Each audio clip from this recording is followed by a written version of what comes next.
अच्छा, तो क्लासेस और ऑब्जेक्ट्स के दरमियान फ़र्क किया है, ठीक है। तो क्लास में डेटा नहीं होता, ठीक है, और उनके लिए कुछ मेमोरी रिजर्व नहीं होती, ठीक है। लेकिन ऑब्जेक्ट्स में डेटा होता है, ठीक है, और मेमोरी के अंदर उनको जगह एलोकेट की जाती है, ठीक है। तो कब एलोकेट, क्लास को मेमोरी कब एलोकेट की जाती है? क्लास को तब मेमोरी एलोकेट की जाती है जब क्लास का ऑब्जेक्ट बनता है, ठीक है।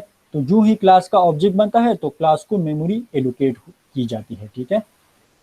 अच्छा, इसके बाद आप लोगों को मैंने कहा था कि क्लास के अंदर आप लोगों के पास डेटा होता है और क्लास के अंदर आप लोगों के पास सर फंक्शन। जी सर, आपने अभी कहा है कि जब क्लास का ऑब्जेक्ट बनता है तो उसको मेमोरी एलोकेट होती है। सर अगर ऑब्जेक्ट ना हो और क्लास हो तो वो मेमोरी एलोकेट तो करेगा? नहीं, फायदा वो नहीं है, फायदा ही नहीं है क्लास का, नहीं एलोकेट नहीं करेगा, एलोकेट नहीं करेगा। क्लास एक टेम्पलेट होता है, ठीक है। क्लास एक टेम्पलेट होता है और क्लास को जब मेमोरी मिलती है, तो जब उनका ऑब्जेक्ट बन जाता है तब उसको मेमोरी मिलती है, ठीक है। उसके बगैर उसको मेमोरी नहीं मिलती, ठीक है। ठीक है। देखो, क्लास का जो डेटा होता है ना, उसको हम तब इनिशियलाइज करते हैं जब उनका हम ऑब्जेक्ट बनाते हैं। जब ऑब्जेक्ट ना हो तो क्लास का डेटा आप इनिशियलाइज नहीं कर सकते। क्लास के अंदर जो वेरिएबल्स होते हैं उनको आप इनिशियलाइज नहीं कर सकते। फिर क्वेश्चन ये है कि फंक्शंस को मेमोरी मिलती है या नहीं मिलती। तो उसकी तरफ हम आगे जाएं, आगे जब हम पढ़ेंगे तो मैं आप लोग बता दूंगा कि फंक्शन को मेमोरी मिल जाती है या नहीं, या जब मिल जाती है तो हर एक ऑब्जेक्ट के लिए मिल जाती है या सिर्फ एक ही ऑब्जेक्ट के लिए मिल जाती है, ठीक है। वो हम आगे पढ़ेंगे, ठीक है। अच्छा, ऑब्जेक्ट जो बनेंगे तो वो आपके पास कहाँ पे बनेंगे? तो वो आपके पास बनेंगे हीप के अंदर। दो मेमोरी है आप लोगों के पास, एक स्टैक होता है और एक हीप होता है। हीप आपके पास क्या होता है? हीप आपके पास एक गोदाम टाइप होता है, बंजर जगह होता है, ठीक है, जहाँ पे मेमोरी मैनेजमेंट जो है वो पॉसिबल नहीं है। आप ये मैयर नहीं कर सकते कि इस ऑब्जेक्ट ने कितनी मेमोरी ली है, ठीक है। ये मेमोरी मैनेजमेंट हीप के अंदर पॉसिबल नहीं है। और ऑब्जेक्ट्स कहाँ पे बनते हैं? ऑब्जेक्ट्स आपके पास हीप के अंदर बनते हैं, ठीक है। आवाज आ रही है मेरी? सर किसके अंदर बनते हैं? हीप के अंदर, हीप। सही है सर, सर। ठीक है, हाँ, हीप के अंदर बनते हैं, ठीक है। एक स्टैक होता है और एक हीप होता है, ठीक है। ठीक है समझ सर। गए? जी सर, जी सर। अच्छा, तो क्लास के अंदर आपके पास क्या होता है? क्लास के अंदर आपके पास डेटा होता है, उसको मेंबर डेटा कहा जाता है। और क्लास के अंदर आपके पास फंक्शंस होते हैं, मेथड्स होते हैं, और उनको कहा जाता है मेंबर फंक्शंस। मैं यहाँ पे आप लोगों को एक क्लास शो कर देता हूँ, ठीक है। तो ये आपके पास एक क्लास है, क्लास का नाम है आपके पास डेट। यहाँ पे क्लास कीवर्ड आपने यूज करना होगा, ठीक है, जिस तरह आप लोगों ने स्ट्रक्ट की यूज किया था।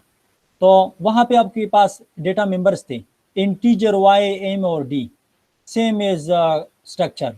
फिर उधर आपके पास फंक्शंस थे, गेटर्स और सेटर्स थे। यहाँ पे भी आपके पास फंक्शंस है। फंक्शंस का काम किया था कि इन वेरिएबल्स पे कुछ ऑपरेशंस परफॉर्म कर दे, इन डेटा मेंबर्स पे कुछ ऑपरेशंस परफॉर्म कर दे। लेकिन अगर आप यहाँ पे देख ले तो एक चीज़ का इजाफा है, यहाँ पे पब्लिक लेकर गया है और यहाँ पे प्राइवेट लेकर गया है। ये इसको कहते हैं एक्सेस स्पेसिफायर्स। स्ट्रक्चर के अंदर ये एक्सेस स्पेसिफायर्स नहीं थे, तो वहाँ पे डेटा प्रोटेक्शन का मसला था, डेटा हाइडिंग का मसला था, डेटा सिक्योरिटी का मसला था। लेकिन अगर आप इन यहाँ पे देख लें तो आपने इसको प्राइवेट किया है, इन डेटा को आपने प्राइवेट किया है। ये आप इस क्लास की यहाँ से लेकर यहाँ तक क्लास की बॉडी है, इसके बाहर बाहर आप इसको एक्सेस नहीं कर सकते। ये आपका प्राइवेट डेटा है, ठीक है। कुछ चीज़ें प्राइवेट होती है, कुछ चीज़ें पब्लिक होती है, कुछ चीज़ें प्रोटेक्टेड होती है। 3 किस्म के एक्सेस स्पेसिफायर है, वो मैं आगे पढ़ा देता हूँ, ठीक है। लेकिन सिर्फ आपको मैंने इस जी सर ये दोबारा रिपीट करें सर, ये प्राइवेट और पब्लिक को। पब्लिक और प्राइवेट आपके पास सिर्फ ये समझे कि आपके पास एक्सेस स्पेसिफायर है। ये आपके पास क्या है? ये आपके पास एक्सेस स्पेसिफायर है। और एक्सेस स्पेसिफायर का काम ये है, और वो आपको ये बता देता है, आपको रेंज बता देता है, आपको रिस्ट्रिक्ट कर देता है कि आपका जो डेटा है, आपका जो डेटा है, ये वाला डेटा ये कहाँ तक एक्सेसिबल है। सिर्फ ये बता देता है आपको, ठीक तो है। सर अगर इसमें भी तो लोकल और ग्लोबल की वाला है। लोकल और ग्लोबल नहीं, ये कॉन्सेप्ट नहीं है, ठीक है। यहाँ पे ये कॉन्सेप्ट नहीं है। हाँ, आप तो ये कह सकते हैं कि डेटा आपके पास ग्लोबल है। ग्लोबल मीन कि आप कहाँ तक इसको एक्सेस कर सकते हैं, वो तो अलग बात है। लेकिन मैं आपको एक्सेस करने, मतलब मैं आपको परमिशन दे रहा हूँ कि नहीं, मेन चीज़ तो परमिशन है ना। अगर मैं परमिशन आपको दे रहा हूँ तो लोकल डेटा को आप एक्सेस कर, ग्लोबल डेटा को आप एक्सेस कर सकते हैं। लेकिन मैं आपको परमिशन नहीं दे रहा तो आप किस तरह उसको एक्सेस करेंगे, ठीक है। वो खैर थोड़ा सा चेंज है, लेकिन यहाँ पे कॉन्सेप्ट जो है वो पब्लिक का है, पब्लिक, प्राइवेट और प्रोटेक्टेड का है, ठीक है। वो इंशाल्लाह नेक्स्ट ले में आप लोगों का कवर हो जाएगा, ठीक है।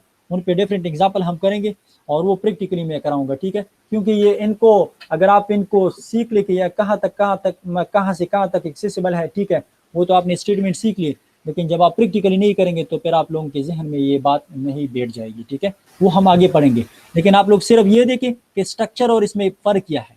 देखो स्ट्रक्चर और क्लास में फ़र्क ये है कि स्ट्रक्चर को जब हम बना रहे थे तो हम स्ट्रक्ट की वर्ड लिख रहे थे, और देखो वहाँ पे सेमीकोलन, यहाँ पे सेमीकोलन सेम है, यहाँ पे डेटा मेंबर फंक्शन, वहाँ पे मेंबर फंक्शन सेम है, यहाँ पे डेटा मेंबर्स और वहाँ पे डेटा मेंबर सेम है, लेकिन हमने एक दो एक स्पेसिफाई लगाया है, एक प्राइवेट है और एक पब्लिक है, ठीक है। अच्छा, सर तो मेंबर मेंबर जी जी जी सर ये कोड में सर जहाँ पे आपने प्राइवेट लिखे है उसके नीचे आपने int Y M and D लिखा है, तो सर इसका जी जी मतलब है कि वाई एम और डी की जो वैल्यू है वो प्राइवेट है। वो प्राइवेट है जी, आप इस क्लास से बाहर इसको एक्सेस नहीं कर सकते। वो जब मैं कोडिंग करूंगा, जब मैं प्रैक्टिकल की तरफ आऊंगा तो मैं समझाऊंगा, ठीक है। थोड़ा सा वेट करें आप, ठीक है, थोड़ा सा वेट कर लें। मैंने सिर्फ ये समझा दिया कि क्लास के अंदर आपके पास मेंबर फंक्शंस होते हैं और मेंबर डेटा होता है।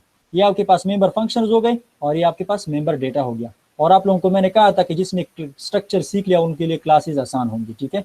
तो ये अभी मुझे नहीं पता किस किस ने सीखे हैं, ठीक है। तो फिर क्या होता है, इनकैप्सुलेशन का कॉन्सेप्ट थोड़ा सा देख लेते हैं कि इनकैप्सुलेशन क्या होता है, ठीक है। Data and behaviours are tightly coupled inside object. आपके पास ये डेटा है और ये आपके पास फंक्शंस हैं, बिहेवियर्स हैं, और ये आपके पास स्टेट है।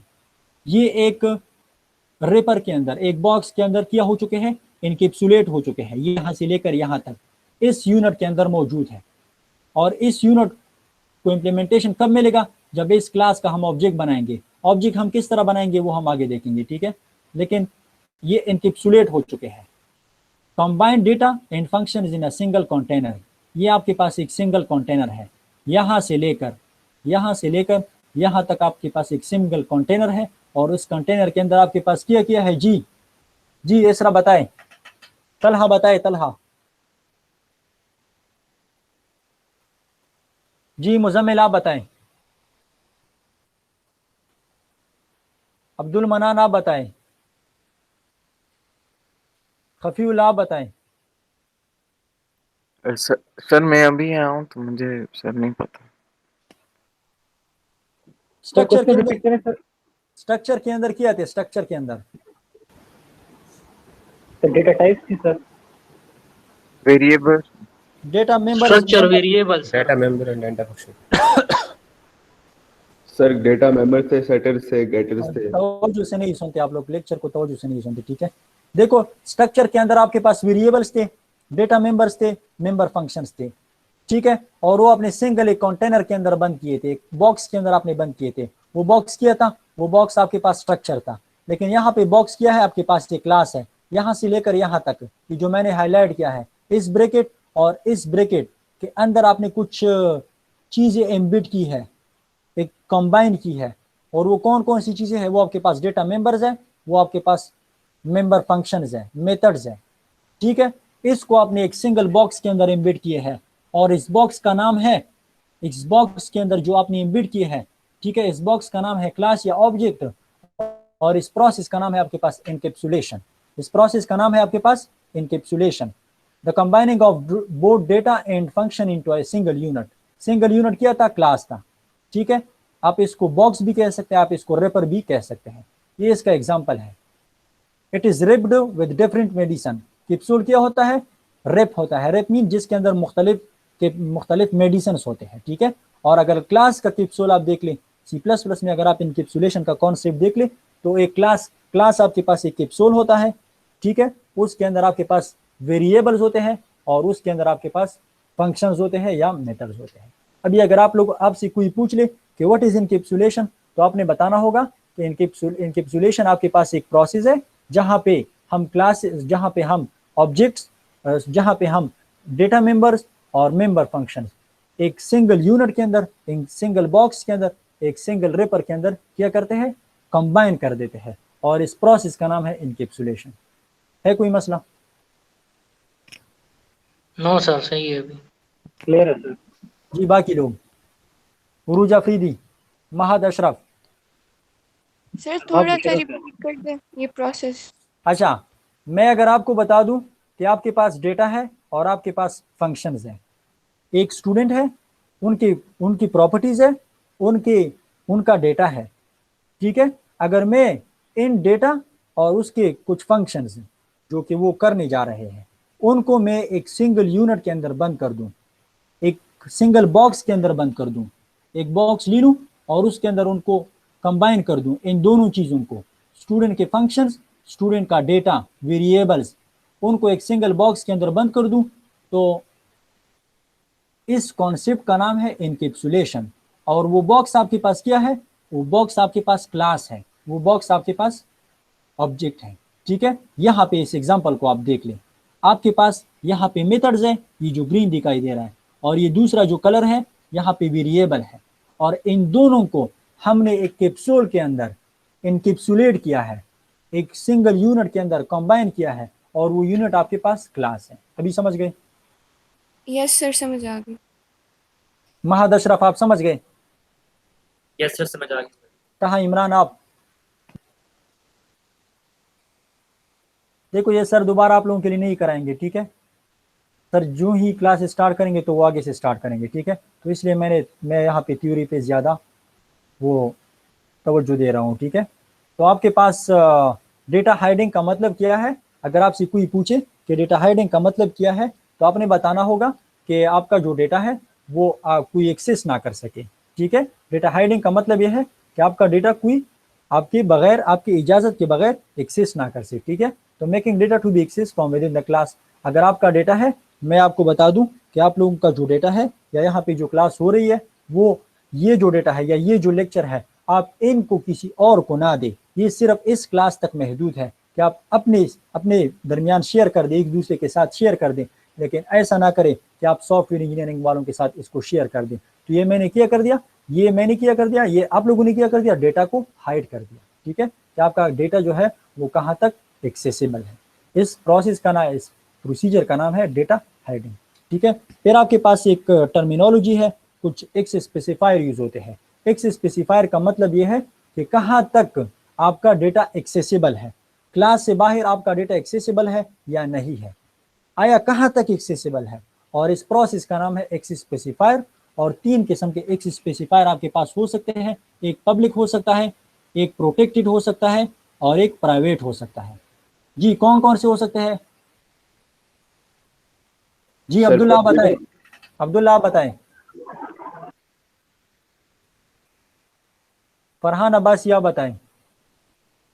सर पब्लिक, सर पब्लिक होगा, प्रोटेक्टेड होगा और प्राइवेट होगा। प्राइवेट होगा, पब्लिक होगा, प्रोटेक्टेड होगा और प्राइवेट होगा। आप किस किस चीज को आप पब्लिक बना सकते हैं, प्रोटेक्टेड बना सकते हैं, प्राइवेट बना सकते हैं? आप क्लास के अंदर जो फंक्शंस होते हैं, जी मेरी सुने एक मिनट में, कौन कौन सी चीजें आप पब्लिक बना सकते हैं, प्रोटेक्टेड बना सकते हैं और प्राइवेट बना सकते हैं? आपकी क्लास के अंदर जो फंक्शंस होते हैं उसको आप प्रोटेक्टेड बना सकते हैं, उसको आप प्राइवेट बना सकते हैं, उसको आप पब्लिक बना सकते हैं। और आपकी क्लास के अंदर जो डेटा मेंबर्स होते हैं, जो डेटा होता है, उसको आप प्रोटेक्टेड बना सकते हैं, उसको आप प्राइवेट बना सकते हैं, उसको आप पब्लिक बना सकते हैं। आपने क्या लिखना होगा? आपने कीवर्ड प्राइवेट लिखना होगा, उसके बाद आपने कॉलन लिखने होंगे, और आप क्लास को भी बना सकते हैं, ठीक है। जावा के अंदर हम क्या करते हैं, हम इस तरह करते हैं, जावा के अंदर हम इस तरह करते हैं। जब हम एक क्लास को पब्लिक बनाएंगे तो हम इस तरह करते हैं, ठीक है।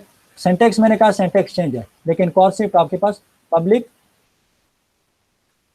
पब्लिक स्टैटिक, ठीक है, मेन, वॉइड मेन, वहां पे वो जो पब्लिक वॉइड, ठीक है, आपने एक फंक्शन बनाया वॉइड 8, ठीक है, ये आपने एक फंक्शन बनाया और इस फंक्शन को आपने क्या कर दिया, आपने इस फंक्शन को पब्लिक कर दिया। अगर आप क्लास को प्राइवेट करने जा रहे हैं तो आप प्राइवेट लिख दें, ठीक है, प्राइवेट आपने लिख लिया क्लास, और क्लास का नाम आपके पास क्या है, सॉरी, क्लास, और क्लास का नाम आपके पास लेट्स सपोज स्टूडेंट है।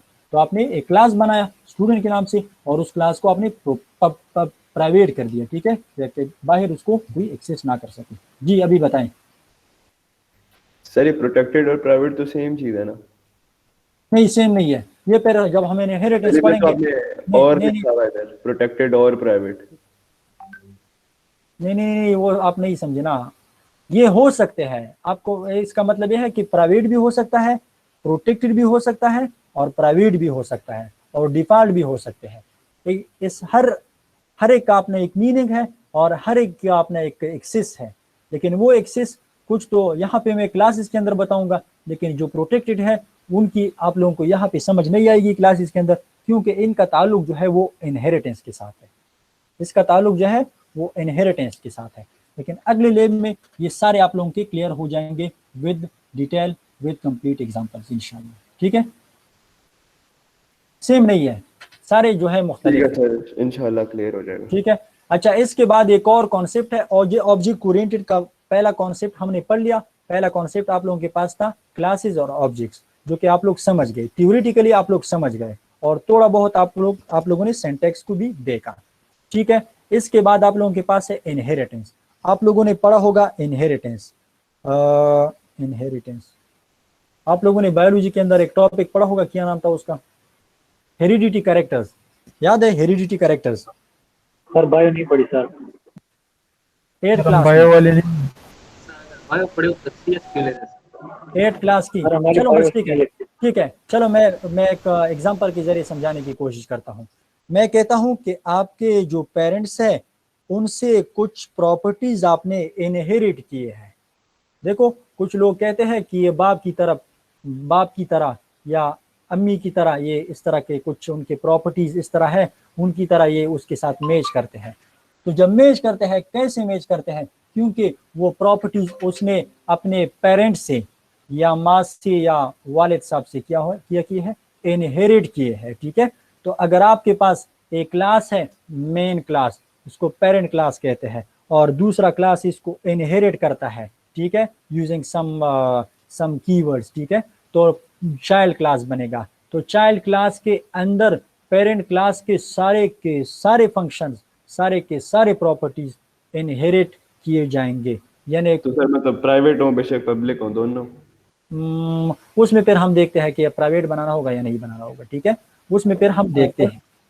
ठीक है जी सर। ठीक है सर ये जो इनहेरिटेंस है ये किस तरह हो सकता है? जैसे नेस्टेड स्ट्रक्चर हमने पढ़े थे, एक स्ट्रक्चर के अंदर स्ट्रक्चर। नहीं, स्ट्रक्चर के अंदर ये नहीं हो सकता, स्ट्रक्चर का अलग है। जी जी, कॉन्सेप्ट उसके साथ मैच करता है इनहेरिटेंस का। यानी क्लास के अंदर जैसे आप बता रहे हैं क्लास होगी, यानी एक पेरेंट क्लास होगी, उसके अंदर एक चाइल्ड क्लास होगी, तो सर ये उस तरह का नहीं, आप नहीं समझे। चाइल्ड क्लास उसके अंदर नहीं होगी। देखो, होगी इस तरह कि आपने एक क्लास बनाया, क्लास ए, थोड़ा वेट करें, मैं आपने एक क्लास बनाया, ठीक है, आपने एक क्लास बनाया, आपने कह दिया क्लास आपने बनाया, ठीक है, और क्लास को आपने ए का नाम दे दिया, ठीक है, और क्लास को आपने ए का नाम दे दिया, ठीक है। तो आपने ए का नाम इसको दे दिया, इसके अंदर आपके पास लेट सपोज एक वेरिएबल है ए और आपके पास एक वेरिएबल है बी, ठीक है। फिर आपने एक और क्लास बनाया, ठीक है, मैं इसको हटा देता हूँ। आपने फिर एक और क्लास बनाया, ठीक है, एक और क्लास आपने बनाया, क्लास बी। तो क्लास बी क्या करेगा? इनहेरिट करेगा, एक्सटेंड करेगा, ठीक है, एक्सटेंड्स ए। और यहाँ पे क्या होगा? यहाँ पे होगा ये कि अब आप अगर इस क्लास का ऑब्जेक्ट बनाए तो इस क्लास की ये जो वेरिएबल्स है, ये वेरिएबल और ये वेरिएबल, ये यहाँ पे हम यूज कर सकते हैं। अगर इसके अंदर आपके पास एक फंक्शन है, ठीक है, 8 का फंक्शन है, तो ये फंक्शन जो है, ये फंक्शन आप फिर इस क्लास के अंदर यूज कर सकते हैं, क्योंकि इस क्लास के प्रॉपर्टीज जितनी भी थे वो इस क्लास ने इनहेरिट किए हैं। ठीक है, जब हम प्रैक्टिकली करेंगे तो आपकी समझ में ये बातें आ जाएगी, लेकिन यहाँ पे सिर्फ आप इंट्रो को समझे कि इनहेरिटेंस होता क्या है। ठीक है, सिर्फ आप ये समझे कि इनहेरिटेंस होता क्या है। The mechanism in which one class acquires all the properties and behaviors of another class is known as inheritance, including feature of one class। अगर आपके पास एक क्लास है, उनके जो फीचर्स हैं आप उसको अगर दूसरे क्लास के अंदर इंक्लूड करने जा रहे हैं, ठीक है, तो इस प्रोसेस का नाम भी इनहेरिटेंस है। When one object acquire all the properties and behaviors of the parent object, it is known as inheritance। और ये हम क्यों करते हैं? ये हम इसलिए करते हैं ताकि हम कोड को रीयूजेबल बना सके।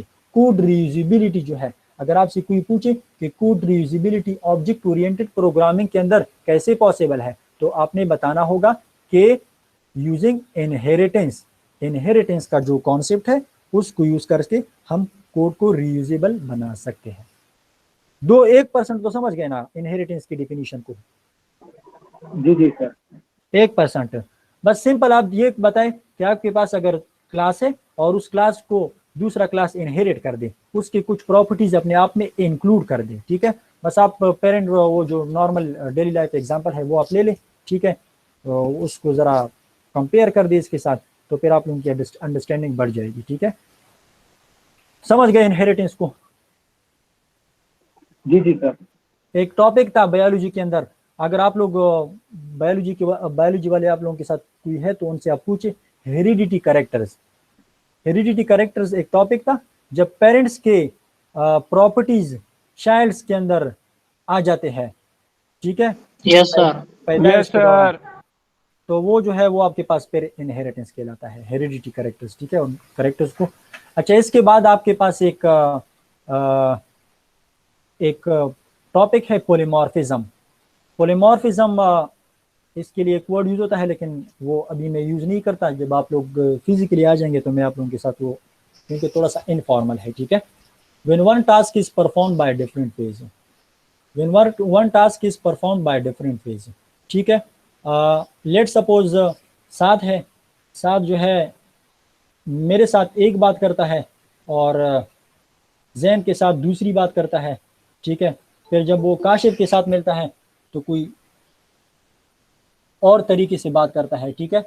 तो और कोई और आता है तो उसके साथ कोई किसी और तरीके से बात करता है, तो इस प्रॉपर्टी को क्या कहते हैं? मतलब बात एक होती है लेकिन वो डिफरेंट तरीकों से उसको करता है। Yes sir. नो, पॉलीमॉर्फिज्म है ना सर ये। पॉलीमॉर्फिज्म, देखो सर आप इसको आपके पास काम एक होता है लेकिन डिफरेंट तरीकों से आप उसको करते हैं, ठीक है।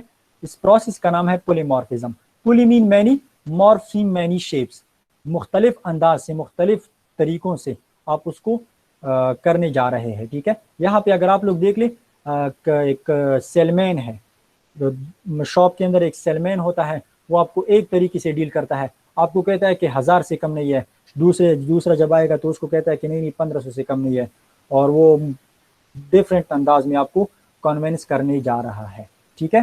तो कन्विंसिंग कस्टमर डिफरेंटली, ये भी आप कह सकते हैं कि पॉलीमॉर्फिज्म का एग्जांपल है, ठीक है।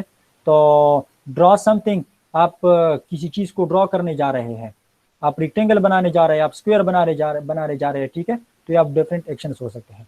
फिर आप के पास एक और एग्जांपल हो सकता है साउंड जो है, स्पीकिंग। कैट अलग तरीके से स्पीकिंग, देखो कॉमन फंक्शनलिटी क्या है? कॉमन फंक्शनलिटी ये है कि स्पीक करना। तो स्पीक कैट जो है वो इस तरह के स्पीक करता है, कुछ बोलता है, डॉग इस तरह करता है, और वूप्स वगैरह ये करता है, ठीक है। अच्छा, एक और एग्जांपल है अ लेडी बिहेव्स, देखो एक लेडी है, वो क्लास के अंदर क्या बिहेव करती है? वो अगर क्लास में आती है तो वो एज अ टीचर बिहेव करती है, ठीक है। स्टूडेंट्स उनको टीचर कंसीडर करते हैं क्लास के अंदर, लेकिन घर के अंदर वो या तो एक माँ होगी या एक डॉटर होगी, ठीक है।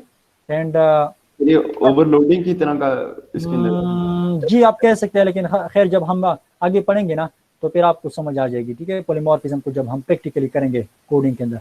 लेकिन जब वो मार्केट में जाती है वो लेडी, तो वो आप कह सकते हैं कि आप एज अ कस्टमर आप उसको कंसिडर कर सकती है, ठीक है। Here a single person is behaving differently according to situation. Situation के मुताबिक जब आप अपने आप को चेंज करते रहते हैं तो इस प्रोसेस का नाम है पॉलीमॉर्फिज्म, ठीक है। कभी कभार लोग कहते हैं कि ये मुनाफिकत करता है, ठीक है।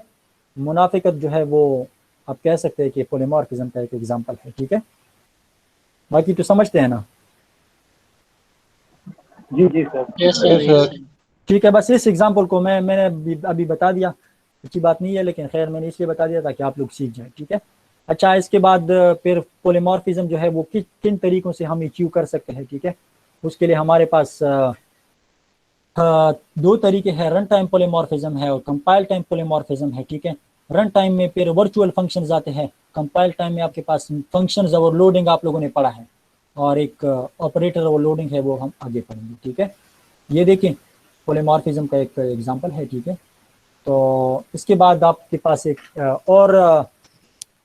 और फंक्शनलिटी है ऑब्जेक्ट ओरिएंटेड प्रोग्रामिंग की, एब्स्ट्रैक्शन, ठीक है। मैं अगर आपको बता दूं कि माउस के जो मेन फंक्शंस है वो क्या है जी, what is the main functions of mouse? Sir animal mouse ठीक है के, ये वाला माउस। ये वाला माउस जो आप यूज करते हैं, कंप्यूटर वाला mouse. Sir, pointing, use for pointing. जी जी,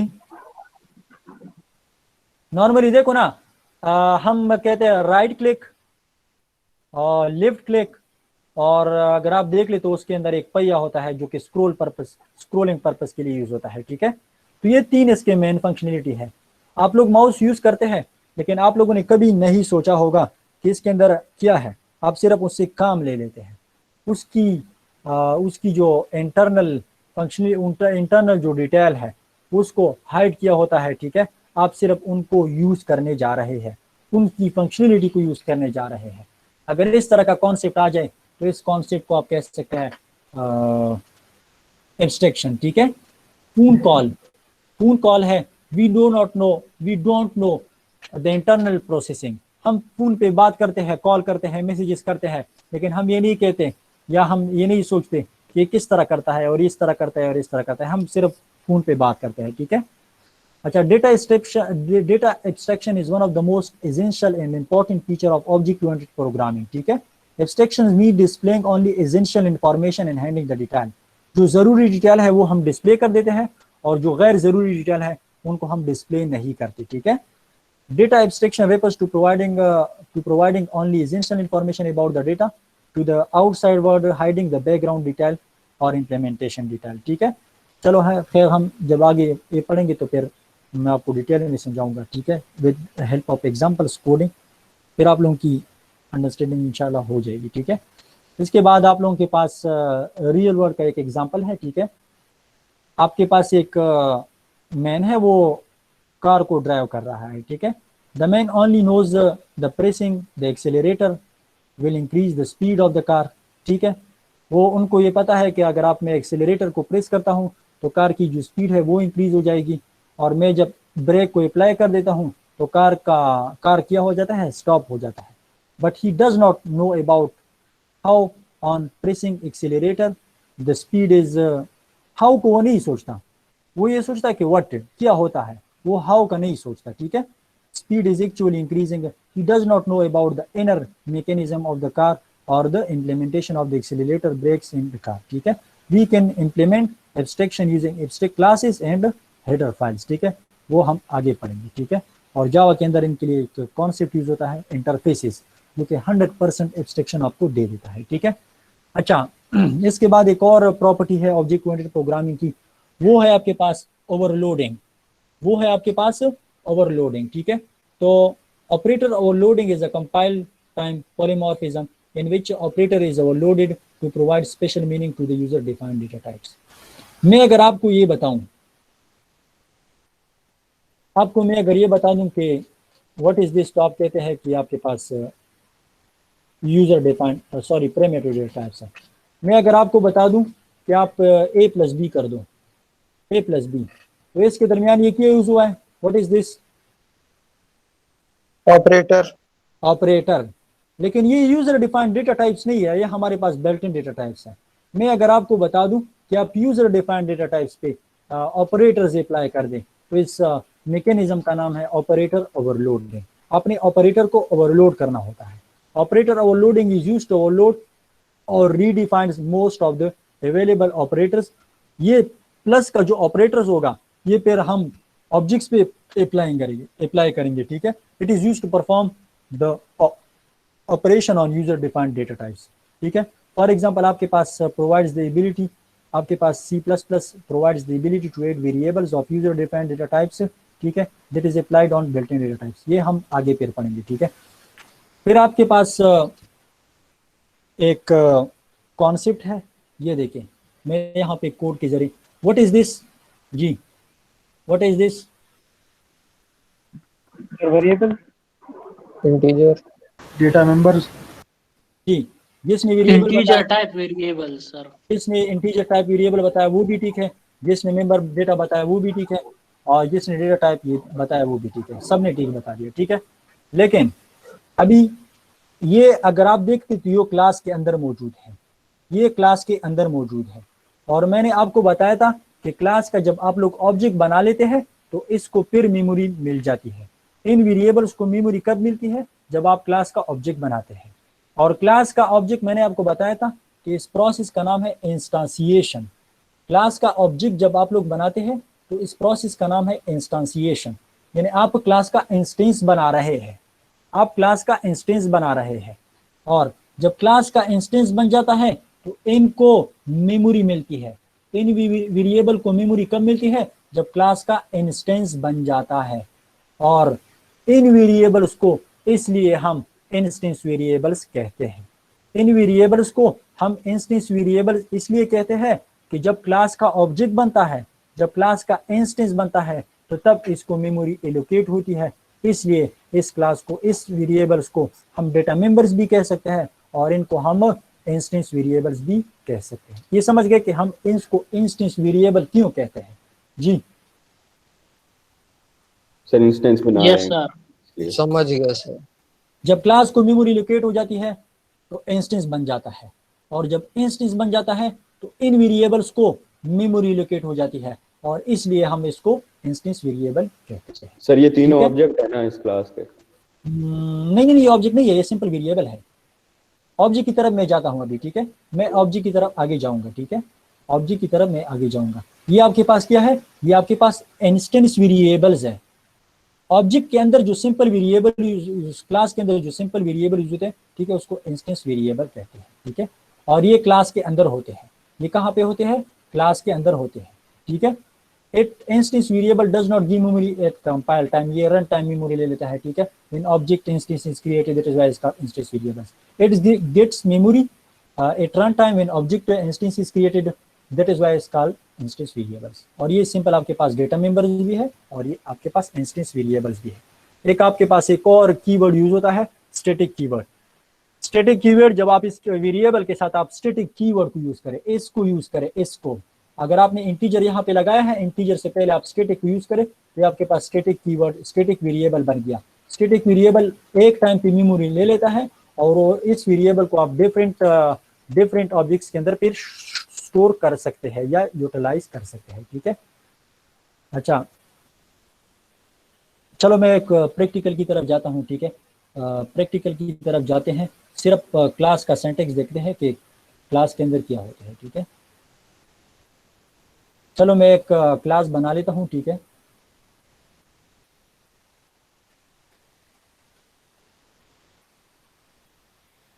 यहाँ पे है, बस छोड़ दो, यहाँ पे छोड़ दो। ये आपको दिखाई दे रहा है ना, ये डेव C++? Yes sir. ठीक है। अच्छा, यहाँ पे आप लोगों के पास ये हेडर्स फाइल्स हैं, ठीक है। इसके बाद आप लोगों ने क्या करना होगा? इसके बाद आप लोगों ने एक क्लास बनाना होगा, ठीक है। तो क्लास कीवर्ड आपने यूज कर दिया, ठीक है। जिस तरह आप लोग स्ट्रक्चर को बना रहे थे, स्ट्रक्चर को डिक्लेयर कर रहे थे, तो आप लोगों ने स्ट्रक्ट कीवर्ड को यूज किया था। फिर आप लोगों ने क्या कर दिया? फिर आप लोगों ने क्लास का नाम बता दिया कि क्लास का नाम आपके पास डेट है। फिर यहाँ से क्लास की बॉडी स्टार्ट हो गई और यहाँ पे क्लास की बॉडी एंड हो गई। क्लास की बॉडी स्टार्ट हो गई और फिर क्लास की बॉडी आपके पास एंड हो गई, ठीक है। फिर इसके बाद जब इस क्लास का हम ऑब्जेक्ट बनाते हैं तो ऑब्जेक्ट हम किस तरह बनाएंगे? ऑब्जेक्ट आप लोगों ने मेन के अंदर जाना होगा और क्लास का नाम आपने लिखना होगा, जिस तरह आप लोग स्ट्रक्चर का नाम लिख रहे थे, और फिर वो जो स्ट्रक्चर वेरिएबल बना रहे थे। तो ये डेट आपने इस क्लास का ऑब्जेक्ट बना लिया, ये डेट आपने इस क्लास का ऑब्जेक्ट सर ये बना लिया। विजुअल स्टूडियो कोड में दिखा दे, वहाँ पे ज़्यादा क्लियर नज़र आता है, यहाँ पे सही नज़र नहीं आ रहा। चलिए ठीक है, मैं उधर कॉपी कर लेता हूँ इसको। Yes sir. ठीक है, ठीक है, ठीक। ये कर दिया मैंने, कंट्रोल एस कर दिया, ठीक है। तो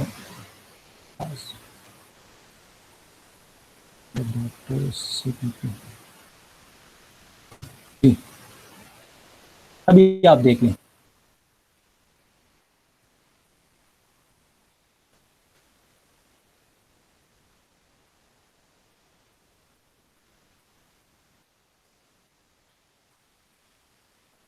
ये देखिए आप लोग, अभी दिखाई दे रहा है। तो यहाँ पे आपने क्या कर दिया? आपने यहाँ पे क्लास कीवर्ड यूज किया फिर आपने क्लास का नाम जो क्लास का नाम आप रखना चाहते हैं वो कर दिया, ठीक है। फिर आपने क्या कर दिया, यहाँ पे आपने दो स्पेसिफायर लगाए हैं, ठीक है। ये एक प्राइवेट है और एक पब्लिक है, बस सिर्फ ये देखिए कि यहाँ पे आप लगाएं, बस आपने लगाए हैं, ठीक है। बाकी डिटेल में ना जाए, बाकी डिटेल में आप ना जाए। फिर इस क्लास की बॉडी यहाँ पे ख़त्म हो गई, ठीक है। अभी बारी है क्लास के ऑब्जेक्ट को बनाना, कि आप क्लास का ऑब्जेक्ट डिक्लेयर कर दें। तो आपने क्या करना होगा, मेन फंक्शन के अंदर जाना होगा, इस क्लास का नाम आप ले लें जिस तरह आप लोग स्ट्रक्चर का बना रहे थे। स्टूडेंट स्ट्रक्चर का नाम था, तो स्ट्रक्चर वेरिएबल आप स्टूडेंट1 कर रहे थे, तो यहाँ पे डेट क्लास का नाम है, तो आप डेट सिंपल डेट लिख दे या डेट1 लिख दे, डेट2 लिख दे, ठीक है। ये समझ गए, सिंटैक्स को समझ गए आप लोग क्लास का।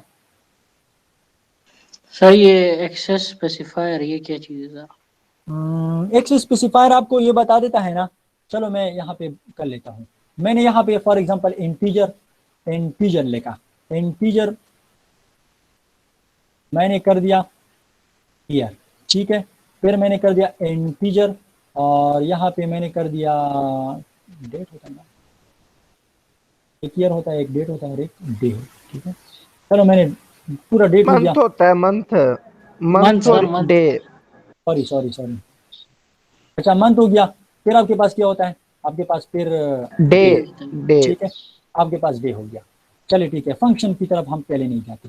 तो इसका मतलब ये है, इस प्राइवेट का मतलब ये है, ये आपने प्राइवेट किए है, ये जो तीन डेटा मेंबर है ना, तीन जो वेरिएबल्स है, इंस्टेंस वेरिएबल है, इनको आपने प्राइवेट किए हैं। प्राइवेट का मतलब ये है कि इस क्लास की बॉडी से बाहर आप इसको एक्सेस नहीं कर सकते।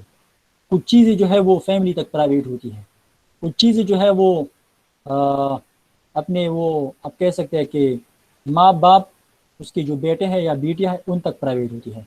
कुछ चीज़ें जो है वो आपके बिल्कुल प्राइवेट होते हैं, वो आप किसी के साथ भी शेयर नहीं कर सकते, ठीक है। तो कॉन्सेप्ट कुछ इस तरह से है, ठीक है। तो यहाँ पे आपने ये प्राइवेट बना लिए।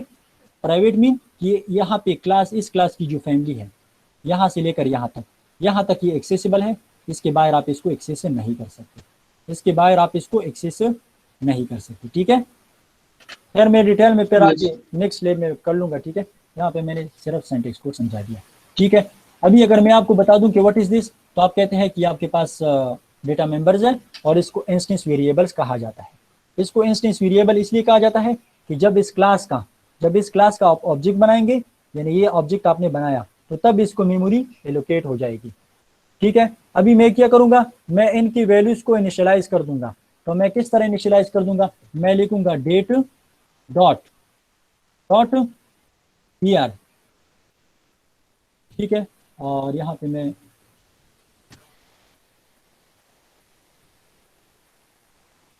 ये एरर आ गया, क्यों एरर आ गया जी, दिमाग लड़ाए थोड़ी सी। सर ये तो पब्लिक में कुछ डाल तरीके हैं वेरी गुड सर, ये प्राइवेट वेरी गुड, ये प्राइवेट है। और मैंने आपको बताया था कि प्राइवेट मेंबर आप इससे बाहर एक्सेस नहीं कर सकते। जब आप इससे बाहर एक्सेस नहीं कर सकते तो फिर आप इस तरह करें, आप मजबूरन पब्लिक करना होगा, ठीक है। मैं इसको पब्लिक कर दिया, तो अभी आपके पास ये एरर जो है ये खत्म हो गया, ठीक है। ये एरर आपके पास खत्म हो गया। डेटा को एक्सेस कैसे करेंगे? किस तरह एक्सेस करेंगे, वो डिफरेंट तरीके हैं, वो हम जब आगे जाएंगे तो टाइम के साथ साथ आप लोग सीख जाएंगे, ठीक है। टाइम के साथ साथ आप लोग जीत जाएंगे। हम तीन तरीकों से इनको इनिशियलाइज कर सकते हैं। एक तरीका आपके पास ये है कि आप ये वाला तरीका है, दूसरा तरीका आपके पास ये है कि आप फंक्शन के जरिए इसको इनिशियलाइज कर दें, तीसरा तरीका आपके पास ये है कि आप कंस्ट्रक्टर के जरिए इनको इनिशियलाइज कर दें, गेटर सेटर यूज करें। वो जब हम आगे पढ़ेंगे तो आप उनकी समझ में आ जाएगी, ठीक है। तो इसको मैंने इनिशियलाइज कर दिया जी। सर अगर हम यहाँ पे पब्लिक भी ना लिखें, कुछ भी ना लिखें, तब फिर अगर हम वो इसको ऐसे बाय डिफॉल्ट वो प्राइवेट होता है, यहाँ पे वो बाय डिफॉल्ट प्राइवेट होता है।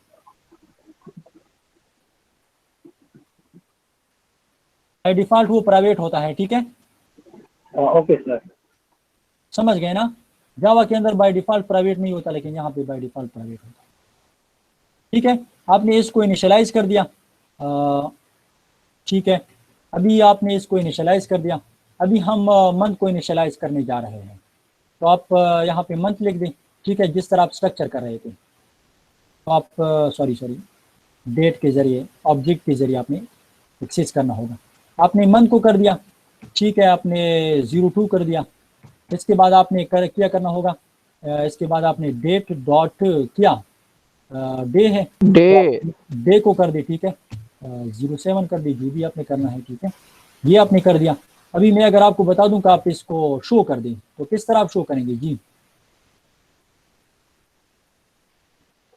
सर वो ये यहाँ पे क्या मसला है?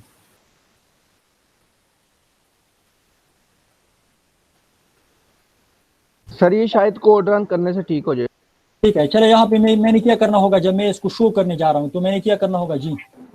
पहले डे आएगा, डेट कर दिया मैंने जी, डे डॉट डे। चलो पहले हम डे को शो करते हैं, फिर इसके बाद हम ये कहते हैं कि आप ये कर दें, फिर हम कहते हैं कि आप डेट डॉट पहले किया था, फिर मंथ शो कर दें, मंथ। तो इसके बाद फॉर्मेट कुछ इस तरह से होना चाहिए। फिर इसके बाद मैं कहता हूँ कि इसके बाद क्या शो कर दें, तो डेट ईयर डॉट ईयर। ये देखो मैंने आपको कहा था कि आप लोग अगर स्ट्रक्चर को सीख गए तो ये आप लोगों के लिए बहुत आसान होगा, ठीक है। तो ये देखिए आपके पास ये हो गया।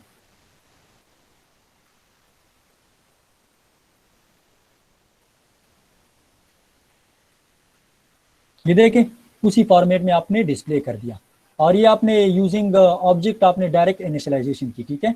इन वेरिएबल्स को आपने इनिशियलाइज कर दिया, इन वेरिएबल्स को आपने इनिशियलाइज कर दिया यूजिंग ऑब्जेक्ट, लेकिन ये डायरेक्ट तरीका था, इसको कहते हैं स्टैटिक मेथड, ठीक है। मैं अगर आपको एक और तरीका बताऊं कि आप इस तरह कर दें, फंक्शन के जरिए इसको इनिशियलाइज कर दें जी। सर अगली दफा टाइम करा ओवर हो गया। चलो इस तरह करते हैं ना, यहाँ पे मैं सर इसको बस stop आज के लिए काफी है सर। मैं यहाँ पे इसको स्टॉप करने जा रहा हूँ, कल ठीक है। काफी। थोड़ा सा वेट करें, मैं यहाँ पे इसको स्टॉप करने जा रहा हूँ, ठीक है।